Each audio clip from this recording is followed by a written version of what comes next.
तो आज हम बैठे हैं सोनू भैया की लाइब्रेरी में। यहाँ पर मैं कुछ टाइम पहले पढ़ा करता था और इनका बिहेवियर और यहाँ की फैसिलिटी काफ़ी अच्छी है। तो आज मैं इनका थोड़ा सा इंटरव्यू पॉडकास्ट टाइप का कुछ लेना चाहता हूँ। तो भैया अपना थोड़ा सा इंट्रोडक्शन देंगे और मैं इनका नाम भी पूछूंगा। तो हम्म भैया अपने बारे में थोड़ा बताइए। जैसे कि मेरा नाम आप लोग नहीं जानते होंगे, पर मैं बता देखकर देता हूँ। बताइए कैसे। मेरा नाम सोनू सिंह रावत है।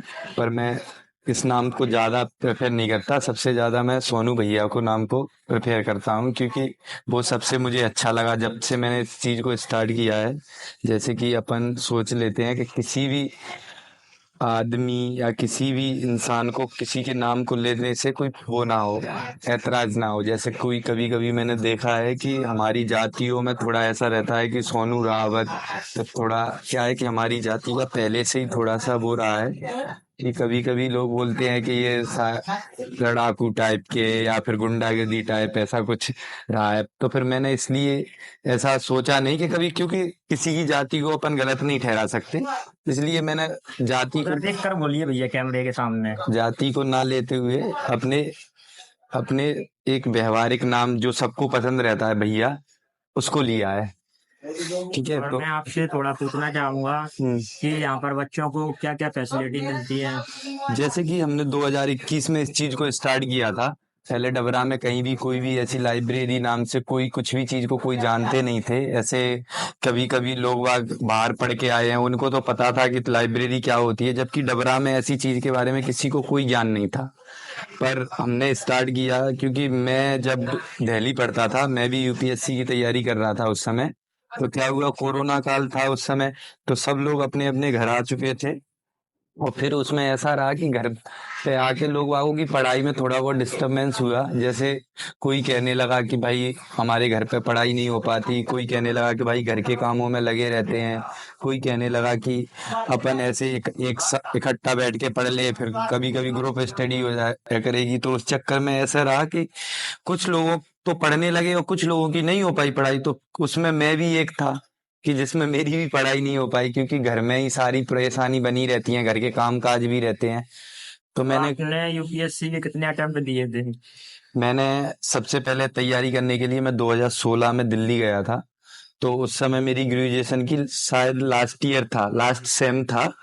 तो उस समय मुझे ऐसे लगा कि मतलब हमको भी कुछ अलग करना चाहिए, क्योंकि हमारे समाज में एक ऐसा था कि जैसे कि मेरा गांव है नुनहारी, यही नौन नदी के पास में पड़ता है। तो उसमें क्या रहता है कि हमारे गांव के आसपास से कुछ ही एक ही दो लड़के को ऐसा मौका मिलता है जो दिल्ली जा सके पढ़ने के लिए। अन्यथा ज्यादातर लोग तो डबरा डबरा से ग्वालियर, और बाकी उनका ग्वालियर तक व्यवस्थाएं बन जाती हैं तो ठीक है, और नहीं बन पाती तो बेचारे लौट के घर भी आ जाते हैं, क्योंकि सब हमारे पेरेंट्स ज्यादातर किसानी आदमी है यहाँ पे। जैसे कि कोई अपना छोटी मोटी कृषि में, ऐसे किसी के पास 10 बीघा जमीन, तो मेरे पास भी ऐसी ही थी, हमारे पेरेंट्स के पास 10-12 बीघा जमीन। तो उसमें कुछ ज्यादा कुछ अच्छा नहीं हो पाता था। तो हम भी बस ये है कि घर वालों का पूरा सपोर्ट रहा, तो हम वहां तक पहुंचे। पहुंचने के बाद ये हुआ कि हमें ऐसे लगा कि यहाँ पे हम बहुत कुछ अच्छा कर जाएंगे, पर साथ समय ने तो साथ दिया। फिर क्या है कि थोड़ी ऐसे अब मान के चलते कोरोना काल, उसमें सबकी व्यवस्थाएं खराब हो गई थी। कोई कहने लगा कि नहीं भैया हमारी पढ़ाई तो हो ही नहीं पाएगी।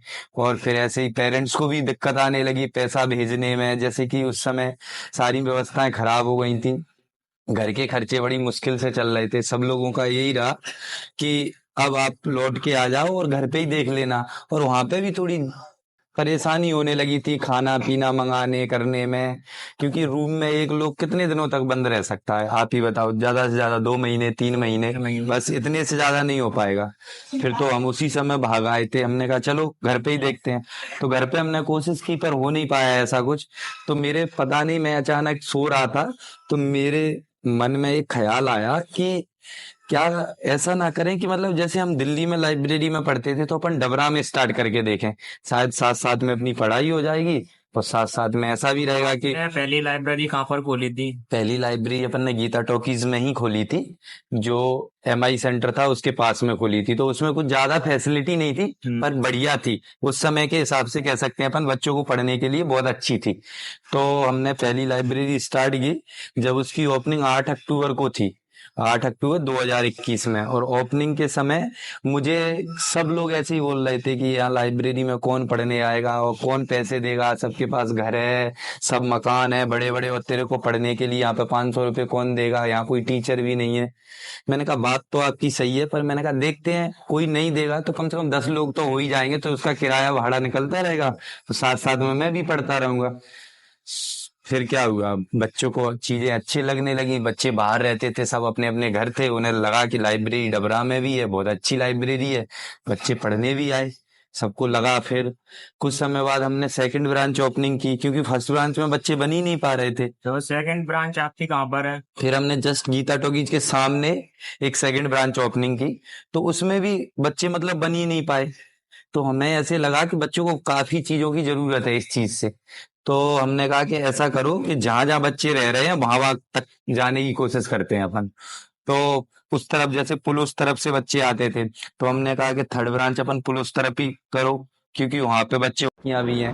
पर ये जरूर मुझे देखने के लिए लगा है कि जैसे कि कोई भी लड़का है, जैसे 1-2 महीने पढ़ के फिर यदि वो लाइब्रेरी छोड़ देता है, तो उसमें कुछ ज्यादा अच्छा अचीव नहीं कर पाया उसने।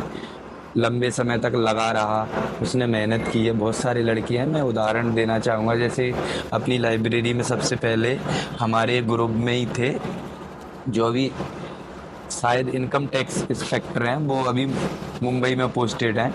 तो उनका मुझे ऐसा लगा कि वो दिल्ली ही पढ़ते थे, मतलब पर मेरे से जूनियर थे, पर वो बहुत अच्छे उनका मतलब पढ़ने में भी वो सारी चीज़ों में बहुत अच्छा रहा है।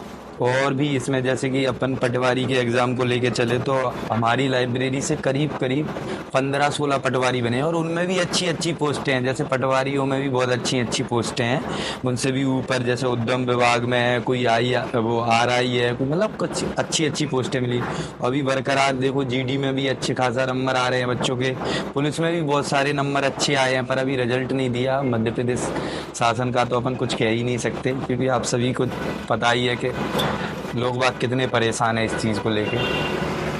और इसमें लाइब्रेरी में क्या क्या चीज़ें प्रोवाइड की जाती हैं बच्चों को? जैसे कि अपना नॉर्मली सा रहता है, जैसे एक बढ़िया सा उसके लिए सीट रहती है जिसपे वो कंफर्टेबल बैठ सके, थोड़ा एक छोटा सा केबिन रहता है, उसमें उसके लिए पर्सनल लाइट रहती है, वाईफाई की सुविधाएं रहती हैं, ठंडा पानी रहता है, और AC वेसी की ये सारी व्यवस्थाएं बहुत अच्छी रहती हैं। मतलब अपन एवरेज फीस मान के चलते हैं, हम ज़्यादा कुछ पैसा लेते नहीं है, क्योंकि हम न्यूज़पेपर और करंट अफेयर्स, हाँ ये भी सारी सुविधाएं रहती है। जैसे इंग्लिश में द हिंदू न्यूज़पेपर रहता है, और हिंदी में दैनिक भास्कर रहता है, और करंट अफेयर मंथली रहती हैं, जैसे घटना चक्र है, स्पीडी है, और अच्छी कोचिंगों के जैसे नोट्स हैं, वो सारी व्यवस्थाएं रहती हैं जिसको जो पढ़ना होता है। और ज़्यादातर बच्चे तो ये रहते हैं कि वो अपना ही कंटेंट लेके आते हैं। और उसके बाद मैं लास्ट में पूछना चाहूँगा कि लाइब्रेरी स्टार्ट करने से और अभी तक की जर्नी में आपने क्या अचीव किया? जैसे मुझे सबसे अच्छा ये बात लगी है कि मैंने पैसा तो आप कह ही सकते हैं कमाया है, पर मैंने जो प्यार कमाया है ना, वो कई गुना ज़्यादा कमाया है पैसे से। क्योंकि पता नहीं, मुझे ऐसे लगा है कि मैं हर एक बंदे की, जैसे कोई लड़का है, कोई लड़की है, मैं उसकी हर एक परेशानी समझ रहा हूँ।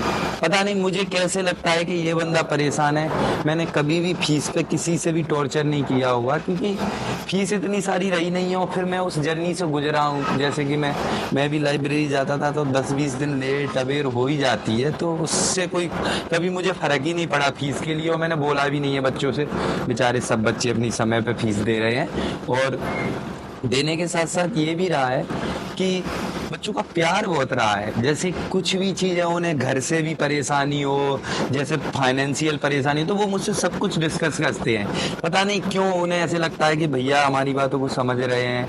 वो मतलब छोटी से छोटी परेशानी हो तो वो बेशक मुझे बताते हैं, मैं उनके लिए छोटा सॉल्यूशन भी देता हूँ। पर यह है कि अब देखो, कुछ कुछ चीज़ें ऐसी रहती हैं कि जल्दी समझ आ जाती हैं, कुछ कुछ समय लगता है। तो वैसे सारे बच्चे बहुत अच्छे हैं, और मैंने सोचा है कि आगे चल के बहुत अच्छा माहौल बनाना है अपन है, आगे चल के बहुत अच्छा प्रोग्रेसिव लाना है डबरा में खास करके ये सुविधाएं तो नहीं थी, पर अब मुझे ऐसे लगने लगा कि डबरा में बहुत आगे जा रहा है पढ़ाई के क्षेत्र में।